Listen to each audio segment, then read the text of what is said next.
Hello student. Baba Indradev girls educational institute Maheshpur Kala द्वारा संचालित online classes में आप सभी का स्वागत है।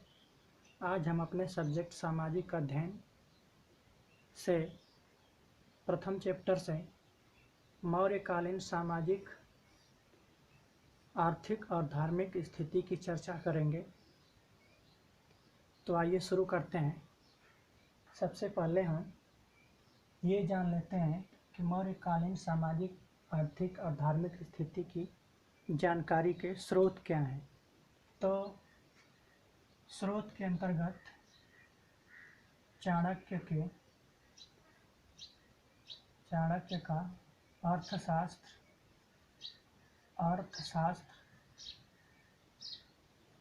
और मेगस्थनीज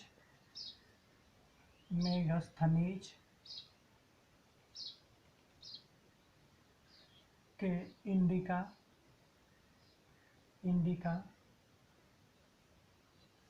से जानकारी प्राप्त होती है। यहाँ पे चाणक्य के बारे में आप लोग जानते ही हैं कि चाणक्य चंद्रगुप्त मौर्य का प्रधानमंत्री था। और मेगस्थनीज के बारे में आप लोग जान लीजिए। मेगस्थनीज सेल्यूकस निकेटर द्वारा भेजा गया राजदूत था जो चंद्रगुप्त मौर्य के दरबार में रहता था। तो हमें मौर्यकालीन सामाजिक, आर्थिक और धार्मिक स्थिति की जानकारी चाणक्य के अर्थशास्त्र और मेगस्थनीज के इंडिका नामक पुस्तक से प्राप्त होती है। अब आइए हम सबसे पहले मौर्यकालीन सामाजिक स्थिति की चर्चा करते हैं। मौर्यकालीन सामाजिक स्थिति की चर्चा करते हैं। सामाजिक स्थिति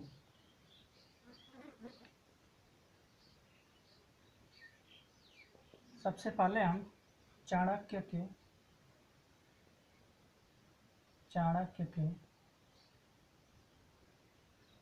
अनुसार देखेंगे। चाणक्य ने मौर्यकालीन समाज में 4 वर्णों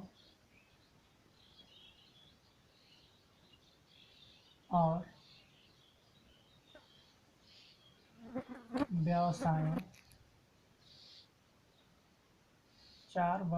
व्यवसायों का वर्णन किया है।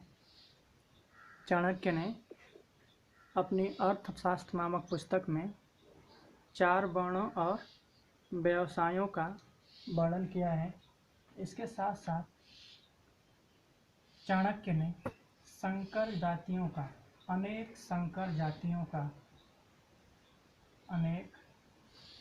संकर जाति का भी वर्णन किया है, जिनमें से कुछ उदाहरण स्वरूप मैं लिख रहा हूँ, आप लोग देखिएगा ध्यान से। मागध, निषाद,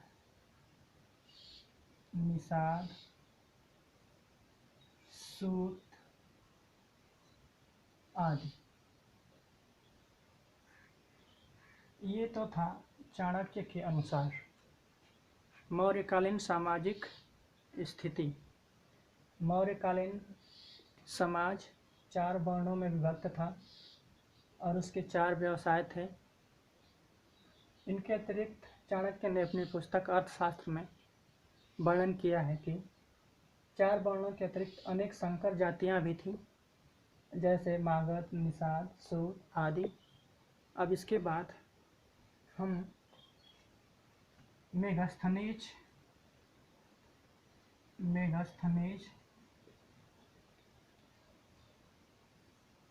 की इंडिका के अनुसार देखेंगे कि मौर्यकालीन समाज की सामाजिक स्थिति क्या थी। मौर्यकालीन समाज को मेगस्थनीज ने 7 जातियों में बांटा था। 7 जातियों में बांटा था, जिनमें पहली जाति थी दार्शनिक, दूसरी जाति थी कृषक। तीसरी जाति थी गोप व शिकारी।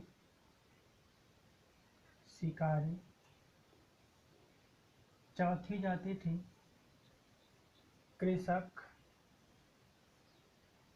पांचवी जाति थी छत्री।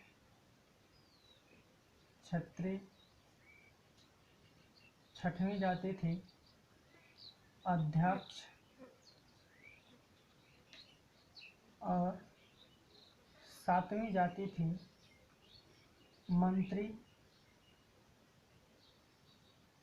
व सभासद। आइए मैं मेगास्थनीज द्वारा वर्णित मौर्यकालीन सामाजिक स्थिति की एक बार फिर से चर्चा कर देता हूँ। जो मौर्यकालीन समाज था वह मेगास्थनीज के अनुसार उसमें 7 जातियाँ थीं।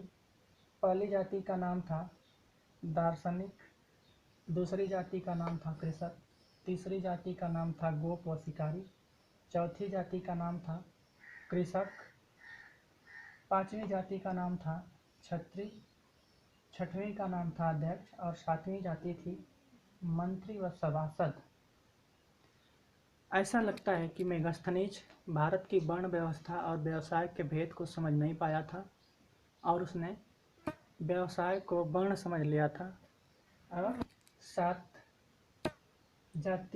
व्यवसायों को 7 जातियाँ बता दिया था। अब इसके बाद हम देखेंगे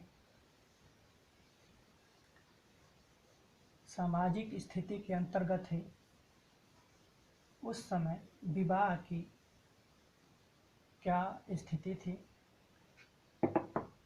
मौर्यकालीन सामाजिक स्थिति के अंतर्गत हम विवाह के बारे में चर्चा करेंगे। तो विवाह के लिए लड़की की उम्र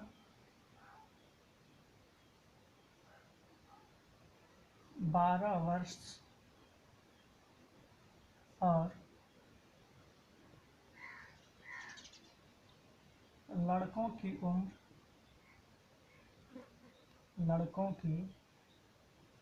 उम्र 16 वर्ष निर्धारित की गई थी। चाणक्य ने मौर्यकालीन समाज में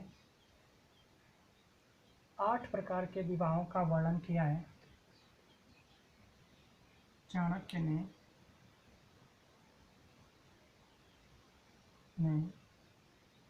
8 प्रकार के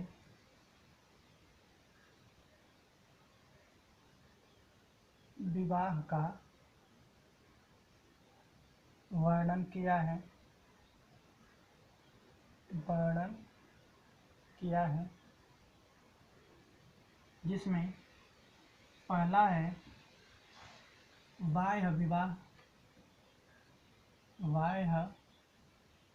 विवाह, दूसरा है दैव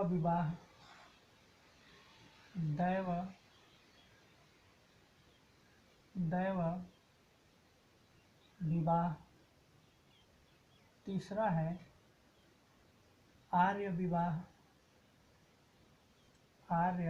विवाह, चौथा है प्रजापत्य विवाह,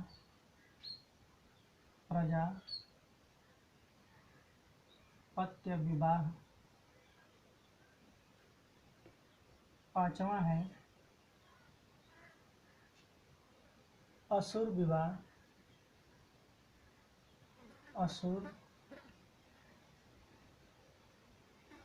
विवाह, छठवां है गंधर्व विवाह,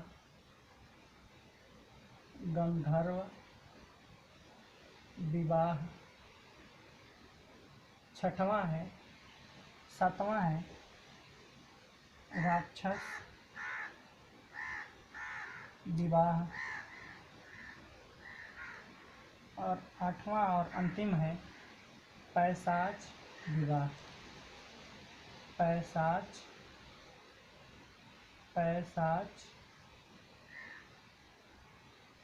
विवाह। आइए एक बार इसे रिपीट किया जाए। मौर्यकालीन समाज में विवाह के लिए लड़की की उम्र 12 वर्ष निश्चित थी, लड़कों की उम्र 16 वर्ष निश्चित थी, और चाणक्य ने 8 प्रकार के विवाहों का वर्णन किया है। इसमें पहला विवाह है बाह्य विवाह, दूसरा विवाह है दैव विवाह, तीसरा विवाह है आर्य विवाह, चौथा है प्रजापत्य विवाह, पांचवां है असुर विवाह, छठवां है गंधर्व विवाह, सातवां है राक्षस विवाह, और आठवां और अंतिम है पैशाच विवाह। तो ये थी मौर्यकालीन समाज की विवाह के बारे में जानकारी।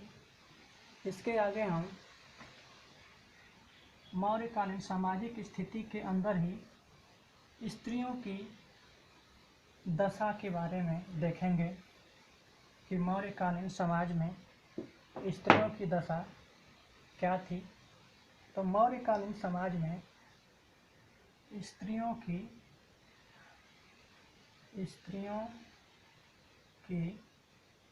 दशा, तो मौर्यकालीन समाज में स्त्रियों की दशा अच्छी थी।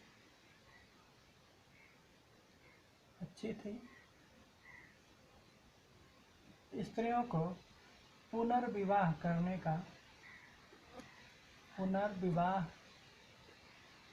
करने की अनुमति थी। स्त्रियों से गुप्तचर का कार्य भी करवाया जाता था, और स्त्रियों को राजमहल में सैनिक का कार्य भी करवाया जाता था। स्त्रियों को घर से बाहर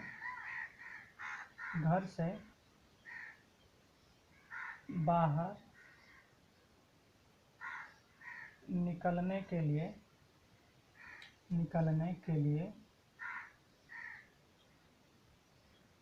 पति की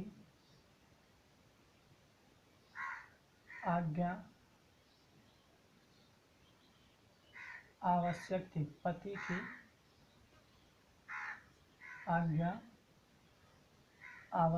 थी। आइए एक बार रिपीट करते हैं। मौर्यकालीन समाज में जो स्त्रियों की दशा थी वो सामान्यतः अच्छी थी। उनको पुनर्विवाह की अनुमति थी। स्त्रियों से गुप्तचर का कार्य भी लिया जाता था। स्त्रियों को राजमहल में सैनिक के रूप में लगाया जाता था। स्त्रियों को घर से बाहर निकलने की अनुमति नहीं थी,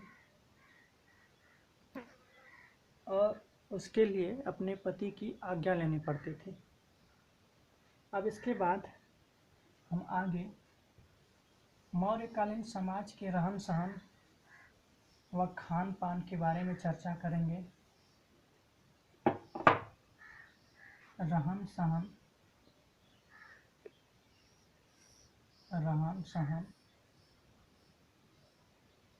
व खान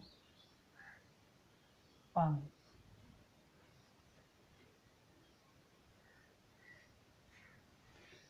मौर्यकालीन समाज के लोग दूध,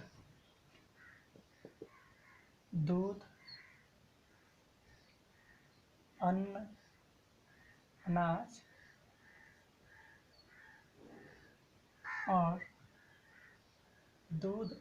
और मांस का प्रयोग भोजन के लिए करते थे। जैन तथा बौद्ध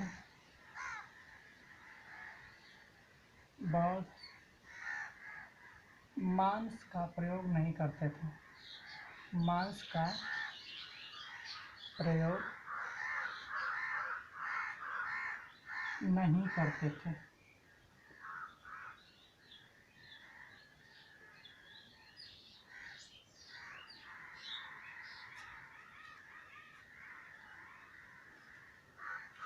मौर्यकालीन समाज के लोग दूध, अनाज व मांस का प्रयोग करते थे। जैन व बौद्ध धर्म के अनुयायी मांस का प्रयोग नहीं करते थे। अब इसके बाद हम लोग मौर्यकालीन समाज के लोगों के मनोरंजन की बात करेंगे। मौर्यकालीन समाज के लोगों का मनोरंजन क्या था, तो देखते हैं। रथ दौड़,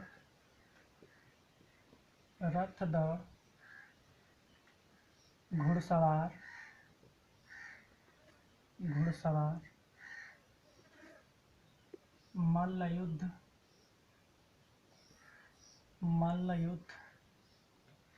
शिकार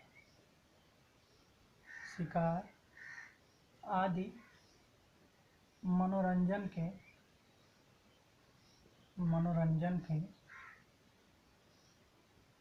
साधन थे। मौर्यकालीन समाज के लोगों के मनोरंजन का साधन क्या क्या था? रथ दौड़, घुड़सवार, मल्ल युद्ध और शिकार। इसके बाद हम उनके रहन सहन के बारे में चर्चा करेंगे। मौर्यकालीन समाज के लोग सोने, चांदी व हीरे के आभूषण पहनते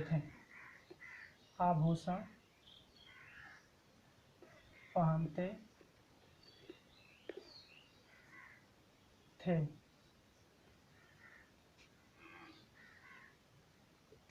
एक बार रिपीट करते हैं। मौर्यकालीन समाज के लोग मनोरंजन के लिए रथ दौड़, घुड़सवार, शिकार, मल्ल युद्ध आदि का प्रयोग करते थे। सोना, चांदी, हीरे के आभूषण पहनते थे। तो ये था मौर्यकालीन सामाजिक स्थिति के अंतर्गत मनोरंजन के साधन और उनके आभूषण के बारे में। इसके आगे हम मौर्यकालीन आर्थिक स्थिति के बारे में चर्चा करेंगे।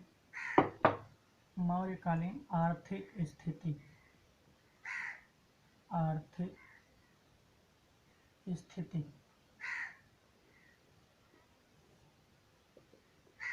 मौर्यकालीन आर्थिक स्थिति में सबसे अधिक योगदान कृषि का था और उसके बाद पशुपालन का।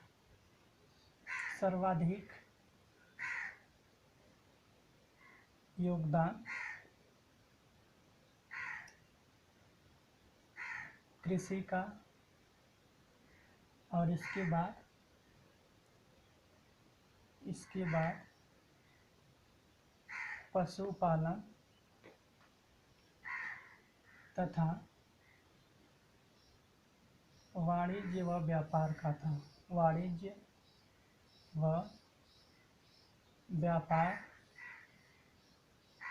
था। लोग पशुपालन में गाय,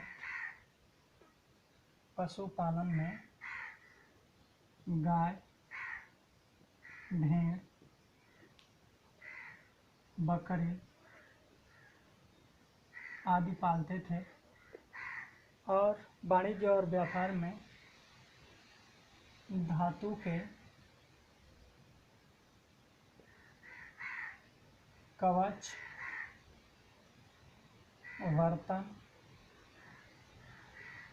बर्तन,